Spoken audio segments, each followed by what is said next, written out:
3.5 വർഷമാണ് കർത്താവിന്റെ ശുശ്രൂഷ ഉണ്ടായിരുന്നത്. 3 പെസഹകൾ കർത്താവ് ആചരിച്ചു. 4ാമത്തെ പെസഹയിലേക്ക് കടന്നു പോകുമ്പോഴത്തേക്ക് ആ പെസഹ കഴിഞ്ഞ ഉടനെയാണ് കർത്താവായ യേശുക്രിസ്തു ക്രൂശിക്കപ്പെടുന്നത്. അതുകൊണ്ട് തന്നെ 3 പെസഹകൾ ആചരിച്ചതായ ആ 3 വർഷങ്ങളിലുള്ളതായ ശുശ്രൂഷകളെ കുറിച്ച് നാം പഠിച്ചു കഴിഞ്ഞു. ഇത് 4ാമത്തെ വർഷത്തിലേക്ക്, അതായത് അവസാനത്തെ 6 മാസത്തെ ശുശ്രൂഷകളിലേക്ക് ഞാൻ കടന്നു വരികയാണ്. കഴിഞ്ഞ ആഴ്ചത്തെക്കാളും വളരെ ചുരുക്കമായി ഒരു സംക്ഷിപ്ത രൂപത്തിൽ ഞാൻ അവതരിപ്പിച്ച ശേഷം അവസാനത്തെ ആഴ്ചയിലേക്ക് വേഗത്തിൽ കടന്നു പോകണമെന്ന് ഞാൻ ആഗ്രഹിക്കുകയാണ്. അവസാനത്തെ 6 മാസത്തെ ശുശ്രൂഷ സ്ഥലങ്ങൾ, ശുശ്രൂഷ ഭാഗങ്ങൾ വിവരിക്കപ്പെട്ടിരിക്കുന്നത് മത്തായി എഴുതിയ സുവിശേഷം 16-ാം അധ്യായം അതിന്റെ 28-ാം വാക്യം വരെയും, അതുപോലെ തന്നെ മർക്കോസിന്റെ സുവിശേഷം അതിന്റെ 9-ാം അധ്യായം വരെയും, ലൂക്കോസിന്റെ സുവിശേഷം 9-ാം അധ്യായം 27 വരെയുമുള്ള ഭാഗങ്ങളിലാണ് അവസാനത്തെ 6 മാസത്തെ പൊതു ശുശ്രൂഷ, പബ്ലിക് മിനിസ്ട്രിയെ കുറിച്ച് നമുക്ക് കാണുവാനായിട്ട് സാധിക്കുന്നത്.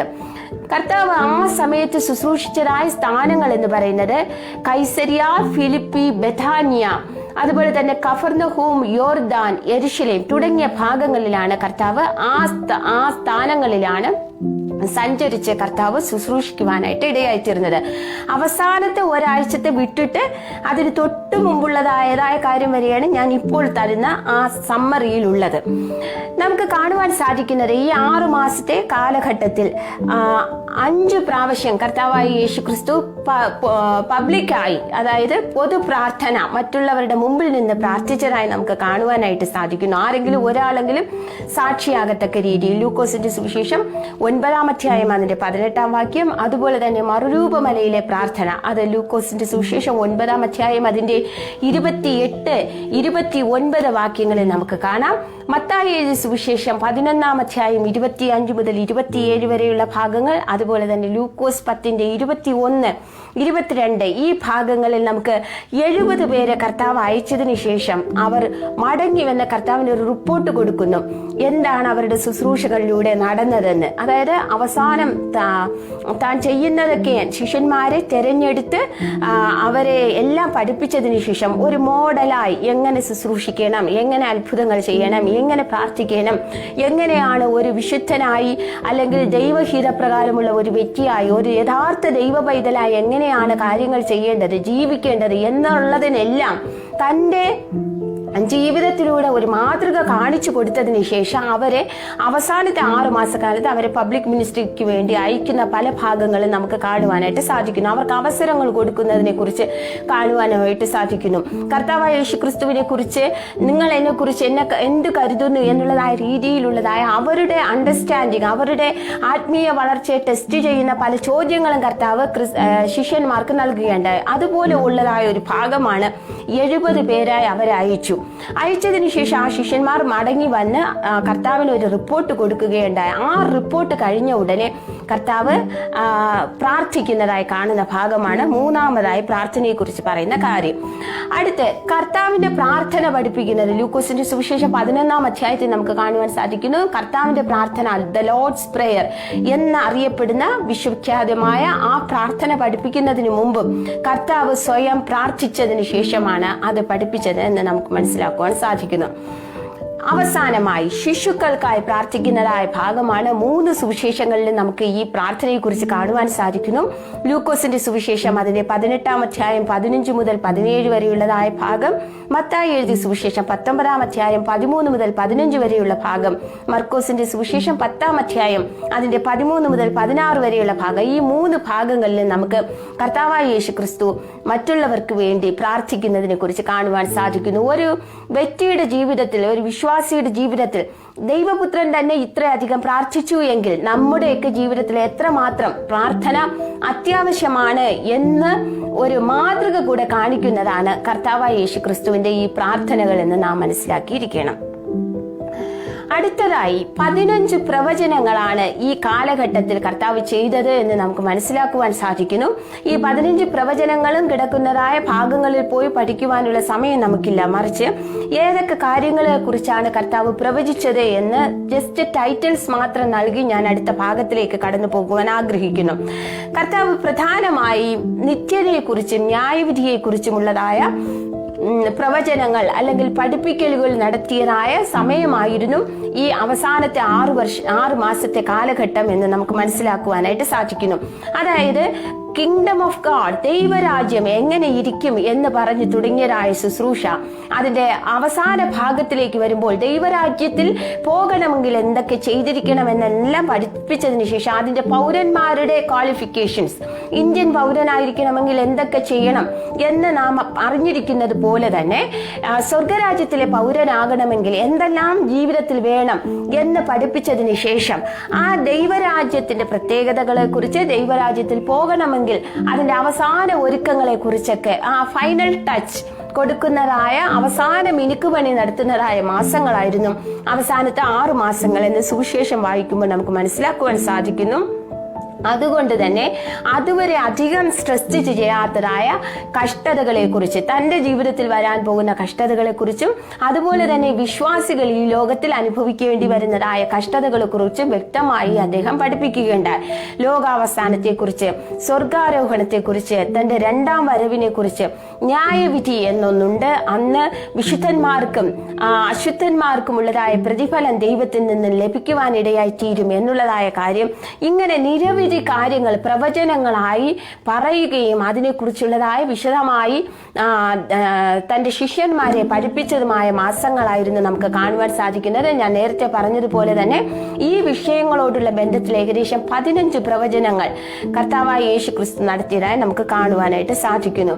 അനേക ഉപമകൾ കർത്താവായ യേശു ക്രിസ്തു തന്റെ ശുശ്രൂഷയുടെ അവസാന കാലഘട്ടത്തിൽ ചെയ്തു. പ്രധാനമായിട്ടും ഉപമകൾ അല്ലെങ്കിൽ കഥകൾ മുഖേന പഠിപ്പിച്ചത് ദൈവരാജ്യത്തെ സംബന്ധിക്കുന്ന കാര്യങ്ങളായിരുന്നു. മനുഷ്യന് നമ്മുടെ മാനുഷികമായ ജ്ഞാനത്തിൽ ഈ ലോകത്തിലായിരുന്നു കൊണ്ട് മനസ്സിലാക്കുവാൻ സാധിക്കാത്തതായ പല കാര്യങ്ങളും താൻ ഉപമകൾ മുഖേന അല്ലെങ്കിൽ കഥാരൂപേണ മറ്റ് തന്റെ ശ്രോതാക്കൾക്ക് മനസ്സിലാകുന്ന രീതിയിൽ വളരെ വ്യക്തമായി ലളിതമായി പഠിപ്പിക്കുവാനായിട്ട് ശ്രമിച്ചു.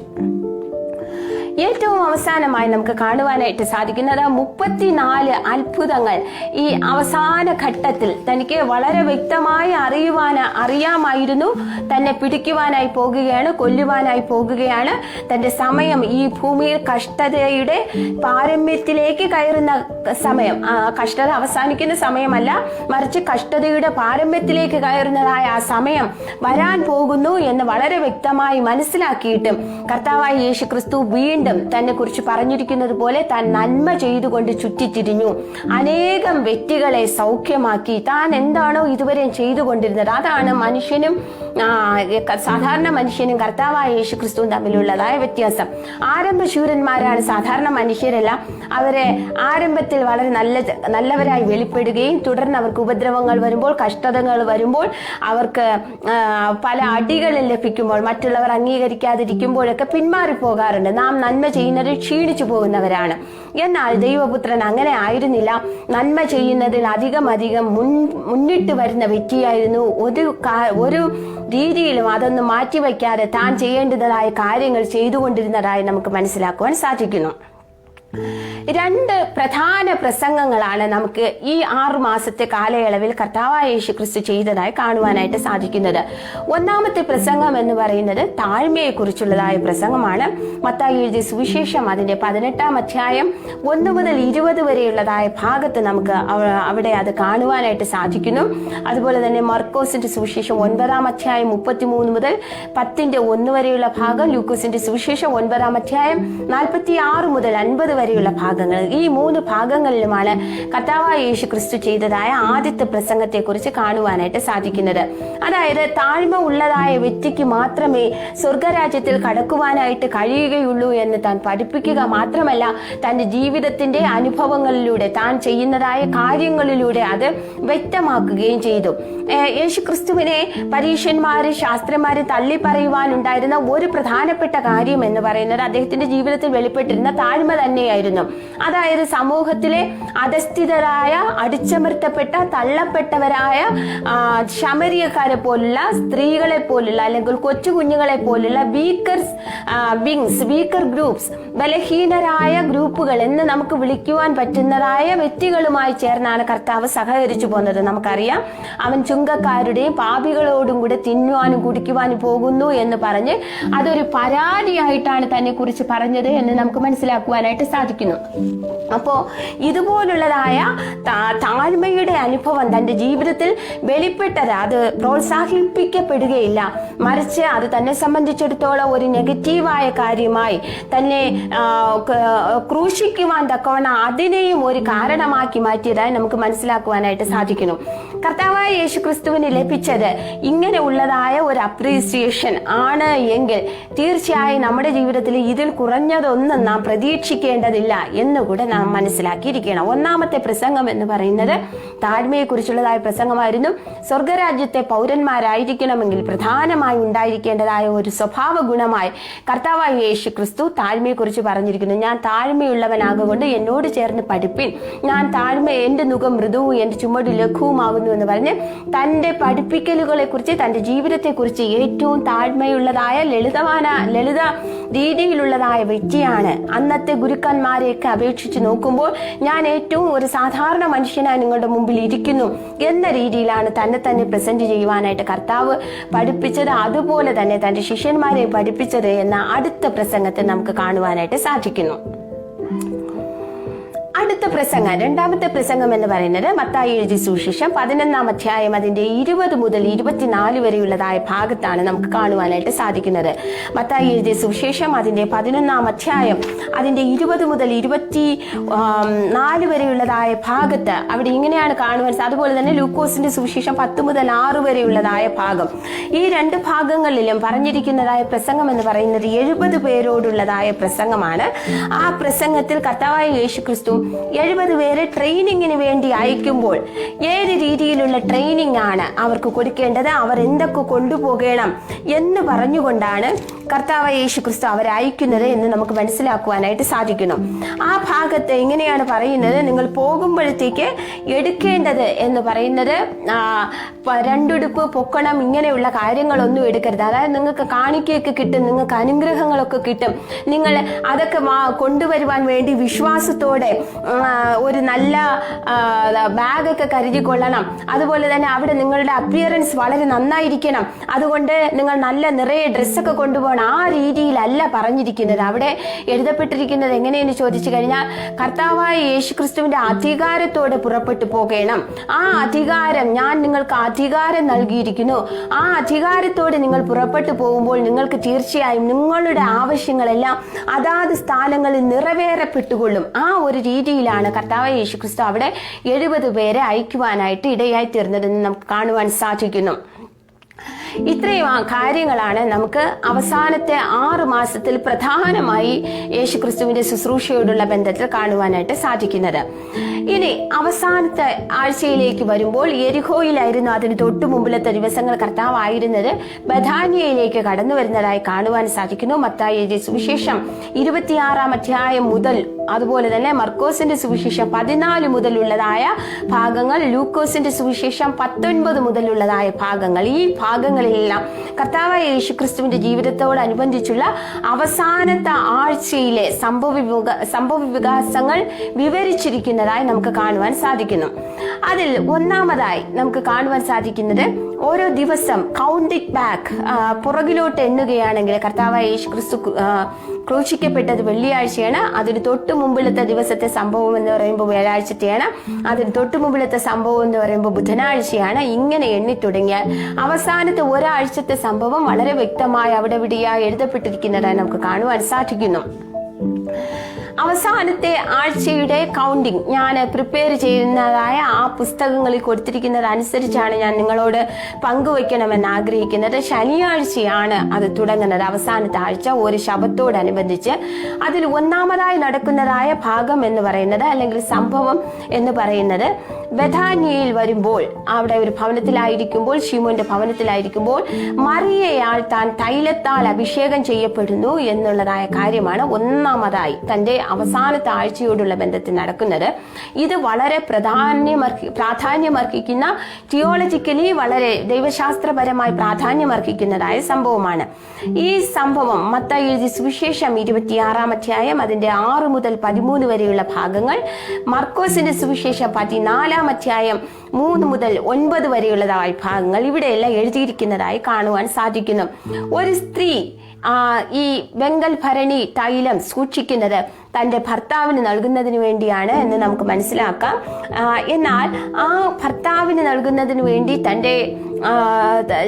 തനിക്കുള്ളതായ സമ്പാദ്യം മുഴുവൻ ചെലവഴിച്ച് വാങ്ങി വെച്ചതായ ആ വെങ്കൽ ഭരണി തൈലം എന്തുകൊണ്ട് മറിയ കർത്താവിന് സമർപ്പിച്ചു എന്ന് ചോദിച്ചു കഴിഞ്ഞാൽ, ശരിക്കും പറഞ്ഞാൽ കർത്താവിന്റെ മരണ പുനരുത്ഥാനങ്ങൾക്ക് ശേഷം തന്റെ അടക്ക ശുശ്രൂഷയ്ക്ക് വേണ്ടി മുൻകൂട്ടി ഒരു പ്രൊഫറ്റിക് സൈനായി പ്രവചന അടയാളമായി ആ മറിയയിലൂടെ ആ കാര്യങ്ങൾ ദൈവം ചെയ്യിപ്പിച്ചതാണ് എന്നാണ് കർത്താവ് ആ ഭാഗത്ത് കർത്താവ് തന്നെ പറയുന്നത്. ഇത് വെറുതെ അവൾ എൻ്റെ അടുത്തുള്ള സ്നേഹം കൊണ്ട് ഈ കാര്യം ചെയ്തതല്ല, മറിച്ച് എൻ്റെ ജീവിതത്തിൽ നടക്കുവാൻ പോകുന്നത് വളരെ അടുത്ത സമയങ്ങളിൽ, അടുത്ത ദിവസങ്ങളിൽ എൻ്റെ ജീവിതത്തിൽ നടക്കാൻ പോകുന്നതായ കാര്യങ്ങളോടുള്ള ബന്ധത്തിൽ അവൾ എനിക്ക് മുൻകൂട്ടി ചെയ്തതാണ്. എൻ്റെ ശരീരത്തിൽ മേൽ തൈലം തേക്കേണ്ടതായ ദിവസങ്ങൾ, തൈലം പൂശേണ്ടതായ ദിവസങ്ങൾ എൻ്റെ മുമ്പിൽ ഉണ്ട് എന്നുള്ളതിന് അവൾ ഒരു പ്രവചന ശുശ്രൂഷയായി പ്രാവചികമായി അവർ പ്രവർത്തിച്ചതത്രേ എന്ന് കർത്താവ് പറയുകയുണ്ടായി. അവിടെ നിന്നും ബഥാന്യയിൽ ഈ കാര്യം നടന്നതിന് ശേഷം അടുത്ത സ്ഥാനത്തേക്ക് കർത്താവായ യേശുക്രിസ്തു കടന്നു പോവുകയാണ്. ബെത്ഫാഗെ എന്ന് പറയുന്ന സ്ഥാനത്തേക്ക് കടന്നുപോയി. അത് ആ കാര്യം നടക്കുന്നത് തുടർന്നുള്ളതായ സംഭവങ്ങൾ അടുത്ത ദിവസമാണ്, ഞായറാഴ്ചയാണ്. ഞായറാഴ്ചയിൽ നടന്ന സംഭവങ്ങൾ നമുക്ക് കാണുവാൻ സാധിക്കുന്നത് മത്തായി എഴുതിയ സുവിശേഷം അതിന്റെ 21 അധ്യായം 1 മുതൽ 7 വരെയുള്ള ഭാഗം, മർക്കോസിന്റെ സുവിശേഷം 11 അധ്യായം അതിന്റെ 1 മുതൽ 7 വരെയുള്ള ഭാഗം, ലൂക്കോസിന്റെ സുവിശേഷം 19 അധ്യായം 29 മുതൽ 35 വരെയുള്ള ഭാഗം. ഈ ഭാഗങ്ങളിലാണ് നമുക്ക് കാണുവാനായിട്ട് സാധിക്കുന്നത്. ഇവിടെ പറഞ്ഞിരിക്കുന്ന പ്രധാനപ്പെട്ട ഭാഗം, പഴയ നിയമത്തിൽ നേരത്തെ തന്നെ ഒരു പ്രവചന ശബ്ദം ഉണ്ടായിരുന്നു. മെശിഹ വരുമ്പോൾ മെശിഹ കഴുതക്കുട്ടിയുടെ മുകളിൽ കയറി അവൻ യെരുശലേമിലേക്ക് കടന്നു വരും എന്നുള്ളതായ പ്രവചന പുസ്തകം സഖരിയ പ്രവചനം അതിന്റെ 9 അധ്യായം 9 വാക്യത്തിൽ നമുക്ക് കാണുവാനായിട്ട് സാധിക്കുന്നു. കർത്താവായ യേശുക്രിസ്തുവിനെ കുറിച്ച് പഴയ നിയമത്തിൽ പറയപ്പെട്ടിരുന്നതായ സകല പ്രവചനങ്ങളും തന്റെ മരണത്തോടും അടക്കത്തോടും സ്വർഗാരോഹണത്തോടും സകല കാര്യങ്ങളോടും ബന്ധപ്പെട്ട് ജനനം മുതൽ തന്റെ ജീവിതത്തിന്റെ അവസാന നിമിഷം വരെയുള്ള സകല കാര്യങ്ങളും പ്രവചിക്കപ്പെട്ടിരുന്നു. നേരത്തെ തന്നെ 400 വർഷങ്ങൾക്ക് മുൻപ്, ഏകദേശം താൻ ജനിക്കുന്നതിന് 400 വർഷം മുൻപ് തന്നെ ആ പ്രവചനത്തിലൂടെ സകല കാര്യങ്ങളും പറഞ്ഞ് പൂർത്തിയാക്കപ്പെട്ടിരുന്നു. ആ കാര്യങ്ങൾ അക്ഷരാർത്ഥത്തിൽ സംഭവിക്കുന്നത് കർത്താവായ യേശുക്രിസ്തുവിന്റെ ജീവിതത്തോടുള്ള ബന്ധത്തിൽ നമുക്ക് കാണുവാനായിട്ട് സാധിക്കുന്നു. ഇവിടെ യേശു കർത്താവ് കഴുതക്കുട്ടിമേൽ കയറി യെരുശലേമിലേക്ക് കടന്നു വരും എന്നുള്ളതായ ആ പ്രവചനം, നേരത്തെ തന്നെ നൽകപ്പെട്ടിരുന്നതായ ആ പ്രവചനം നിറവേറേണ്ടതുണ്ട്. എന്നാൽ ഇതുവരെ അത് നിറവേറപ്പെട്ടിട്ടില്ല. ഇവിടെ ഈ അവസാനത്തെ ദിവസമായ ഞായറാഴ്ച അത് നിറവേറുന്നതായി കാണുവാനായിട്ട് സാധിക്കുന്നു. അടുത്ത ഞായറാഴ്ച ഉയർപ്പിന്റെ ഞായർ എന്ന് നാം ഇന്ന് വിളിക്കുന്ന ഞായറാഴ്ചയാണ്. അതിന് തൊട്ടു മുമ്പുള്ളതായ ഞായറാഴ്ച നമുക്കറിയാം, CSI പോലുള്ള നാമധേയ സഭകൾ, നോമിനൽ ചർച്ചസിലായിരിക്കുന്നവർ അതിന് ഓശാന പെരുന്നാൾ, ഹോശാന ഞായറാഴ്ച എന്നൊക്കെ വിളിക്കാറുണ്ട്. കുരുത്തോലയൊക്കെ പിടിച്ചു പോകുന്ന ദിവസം. അത് ഈ സംഭവത്തെ ഓർമ്മിപ്പിക്കുന്നതായ സംഭവമാണ്. ഏതാണ് സംഭവം?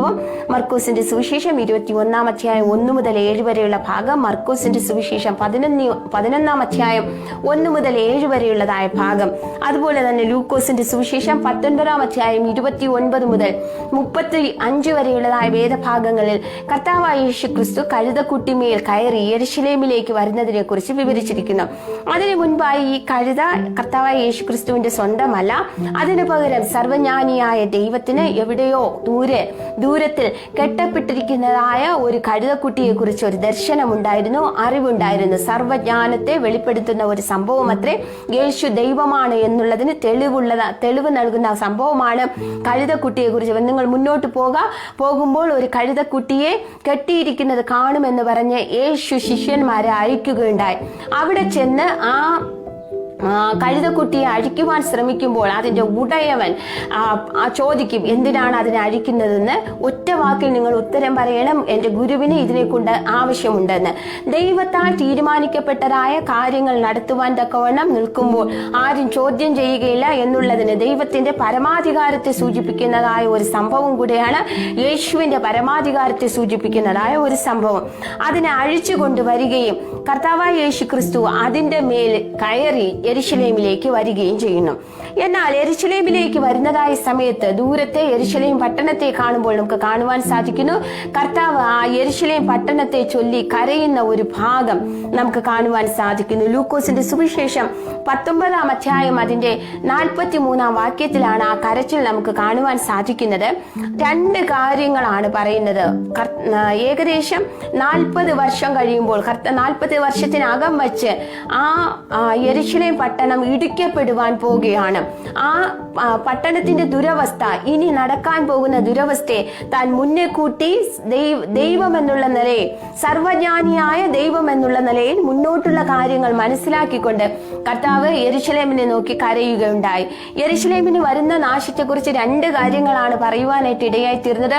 ഒന്ന്, ശത്രു വന്ന് അതിനെ ചുറ്റും പാളയമിറങ്ങും, വാടകോരും എന്നുള്ളതായ കാര്യം പറയുവാനിടയായി തീർന്നു. രണ്ടാമതായിട്ട് യെരുശലേമിൽ ഉള്ളതായ കുഞ്ഞുങ്ങളെ ഓരോന്നിനെയും ശത്രു സൈന്യം വന്ന് കൊന്നുകളയും, മതിലിന്മേൽ വെച്ച് കൊന്നുകളയും. അക്ഷരാർത്ഥത്തിൽ AD 70 റോമൻ സൈന്യം പോംബി എന്ന സൈന്യാധിപന്റെ നേതൃത്വത്തിൽ കടന്നു ചെന്ന് ഈ കാര്യങ്ങളെല്ലാം ചെയ്തതായി നമുക്ക് മനസ്സിലാക്കുവാനായിട്ട് സാധിക്കുന്നു.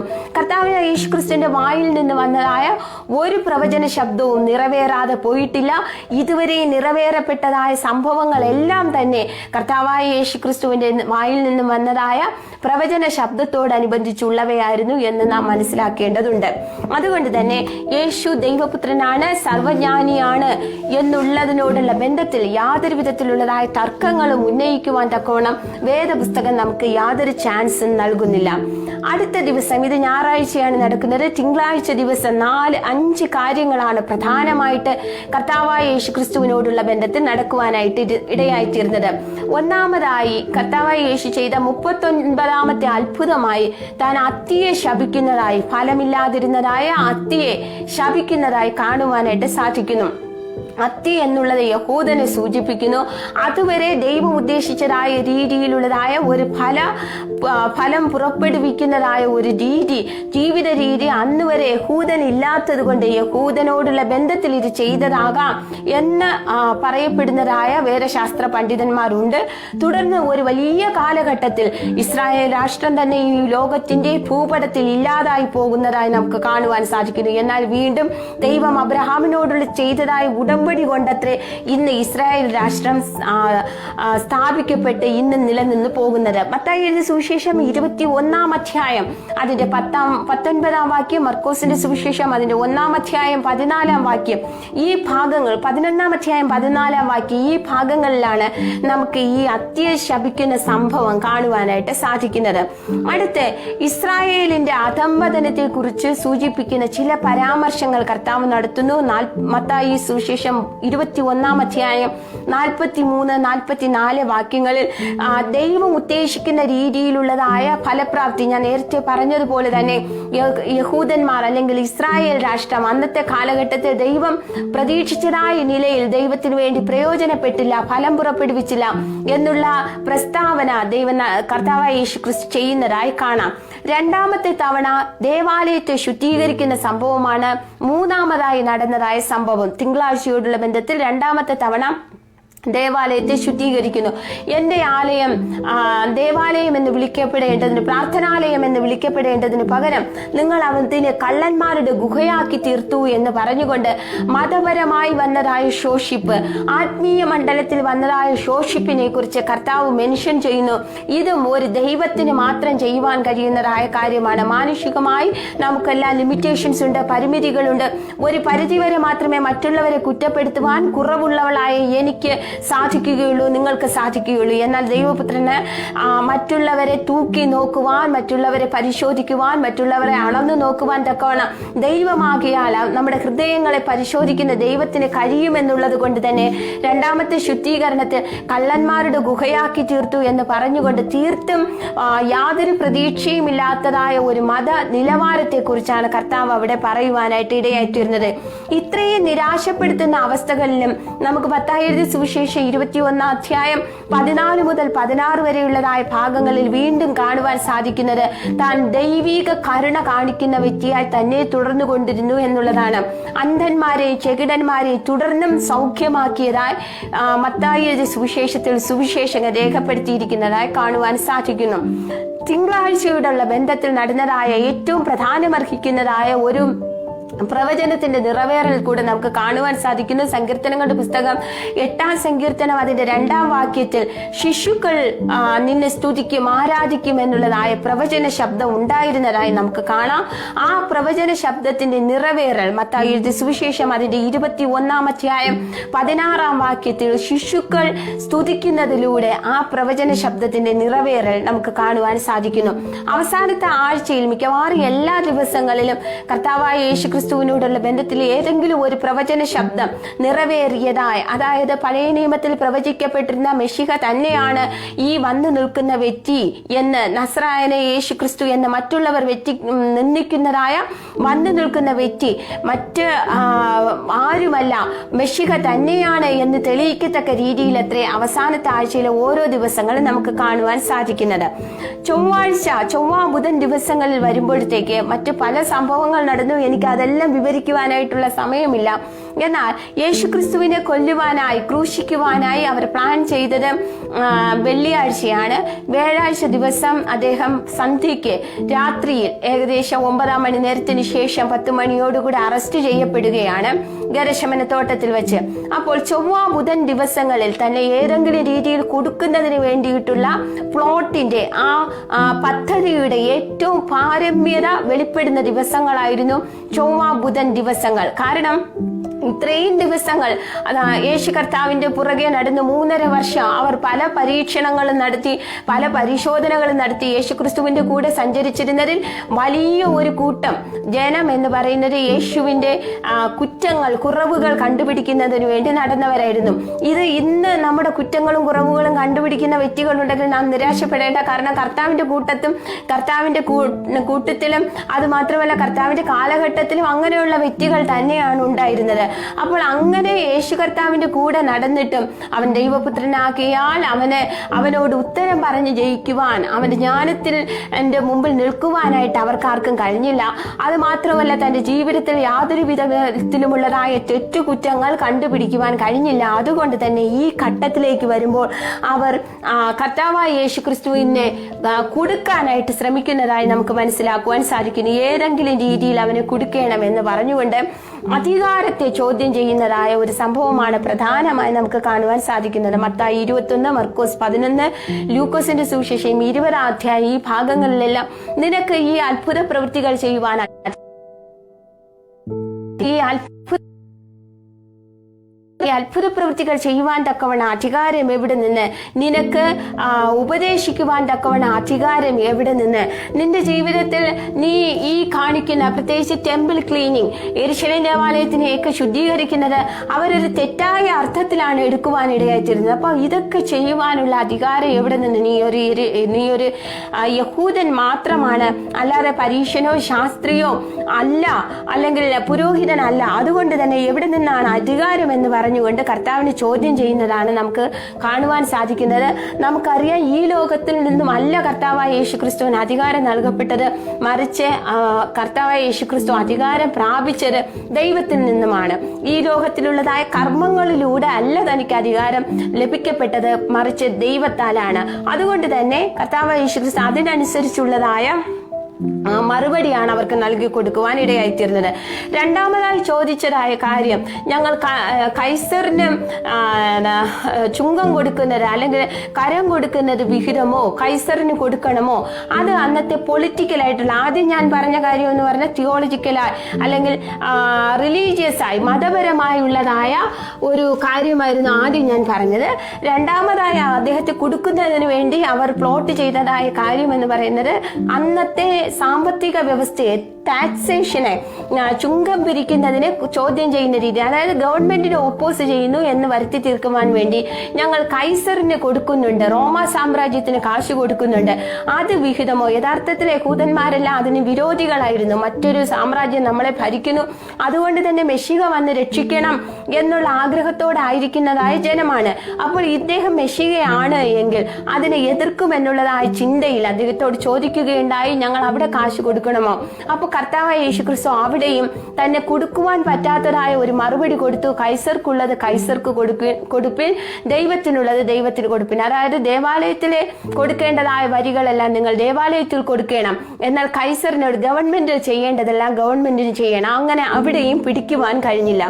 മൂന്നാമതായി ന്യായപ്രമാണ സംബന്ധമായി അവൻ വിരോധിയായിരിക്കുന്നു, ന്യായപ്രമാണത്തോടുള്ള ബന്ധത്തിൽ കൊടുക്കുവാനായിട്ട് ശ്രമിക്കുന്നു, ന്യായപ്രമാണ സംബന്ധമായി വിരോധിയായിരിക്കുന്നു എന്ന്, ന്യായപ്രമാണത്തിന് വിരോധമായി സംസാരിക്കുന്നു എന്ന് തെളിയിക്കുന്നതിന് വേണ്ടി ചോദിക്കുന്നു. ഏറ്റവും വലിയ കൽപ്പനയുണ്ട്.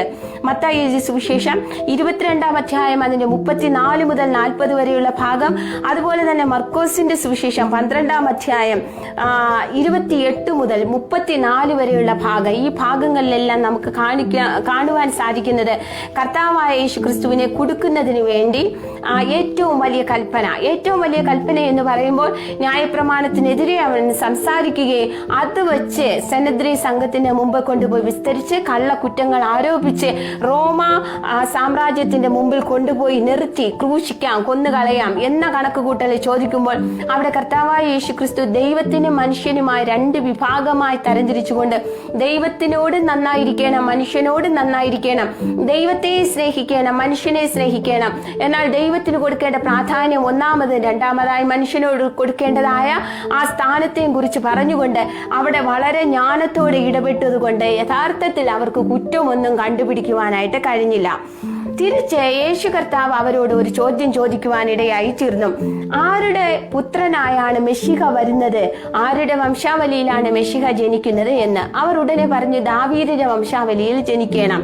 അങ്ങനെയാണ് എങ്കിൽ എന്തുകൊണ്ടാണ് ദാവീദ് അവനെ കർത്താവ് എന്ന് വിളിച്ചിരിക്കുന്നത് എന്ന് സങ്കീർത്തനങ്ങളിലുള്ള മെഷിഹായിക സങ്കീർത്തനങ്ങളെ ഉദ്ധരിച്ചുകൊണ്ട് കർത്താവ് മെൻഷൻ ചെയ്തുകൊണ്ട് കർത്താവ് അവിടെ ചോദിക്കുകയും ആ ചോദ്യങ്ങൾക്ക് യഥാർത്ഥത്തിൽ ദാവീദ് പിതാവായി വരുമ്പോൾ കർത്താവെ എന്ന് വിളിക്കില്ല, ആ ബഹുമാനം കൊടുക്കേണ്ട ആവശ്യമില്ല. അങ്ങനെയെങ്കിൽ മെഷിഹ എന്തുകൊണ്ടാണ് കർത്താവ് എന്ന് ദാവീദ് വിളിച്ചത് എന്ന ചോദ്യത്തിന് ഉത്തരം കൊടുക്കുവാൻ പറ്റാതെ വന്നപ്പോൾ അവർ അധികം ക്രുദ്ധരായി. അതായത് തങ്ങൾക്ക് അറിയേണ്ടതായ രീതിയിൽ മെഷിഹയിക വേദഭാഗങ്ങൾ അറിയില്ല, നിങ്ങൾ വായിക്കുന്നു എങ്കിലും നിങ്ങൾ ഗ്രഹിക്കുന്നില്ല എന്നുള്ളത് കർത്താവായ യേശു ക്രിസ്തു അവിടെ അവർക്ക് തെളിയിച്ചു കൊടുത്തതോടെ അവർ അധികം ക്രുദ്ധരാവുകയും എങ്ങനെയെങ്കിലും തിയോളജിക്കൽ ദൈവശാസ്ത്രപരമായി അവന് കൊടുക്കണം എന്നുള്ളതായ പ്ലോട്ടിലേക്ക് കടന്നു പോകുന്നതായി നമുക്ക് കാണുവാൻ സാധിക്കുന്നു. ഇതാണ് ഈ ഡെവലപ്മെന്റ് ആണ് തുടർന്ന് നമുക്ക് വ്യാഴാഴ്ച ദിവസത്തെ അറസ്റ്റിലേക്ക് ചെന്ന് നിൽക്കുന്നത്.